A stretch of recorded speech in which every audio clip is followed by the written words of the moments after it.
بسم الله الرحمن الرحيم لا أقسم بيوم القيامة ولا أقسم بالنفس اللوامة أيحسب الإنسان أن لن نجمع عظامه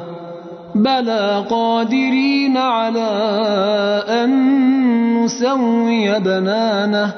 بل يريد الإنسان ليفجر أمامه يسأل أيان يوم القيامة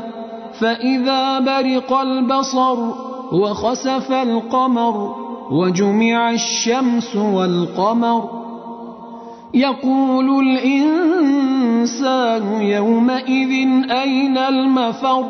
كلا لا وزر إلى ربك يومئذ المستقر ينبأ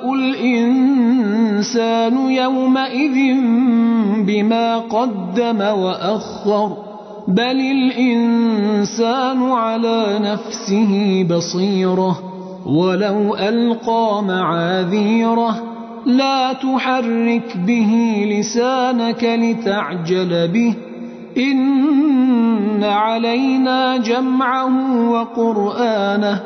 فإذا قرأناه فاتبع قرآنه ثم إن علينا بيانه كلا بل تحبون العاجلة وتذرون الآخرة وجوه يومئذ ناظرة إلى ربها ناظرة ووجوه يومئذ باسرة تظن أن يفعل بها فاقرة كلا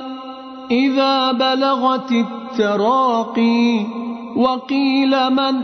راق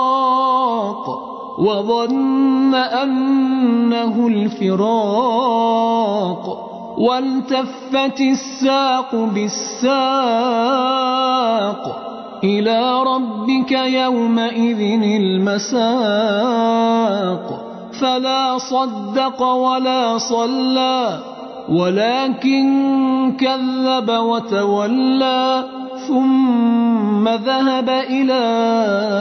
أهله يتمطى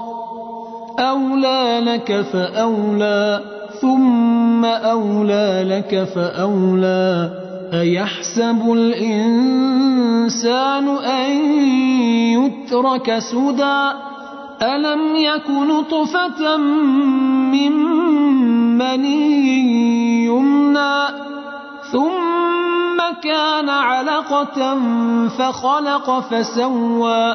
فجعل منه الزوجين الذكر والأنثى أليس ذلك بقادر على أن يحيي الموتى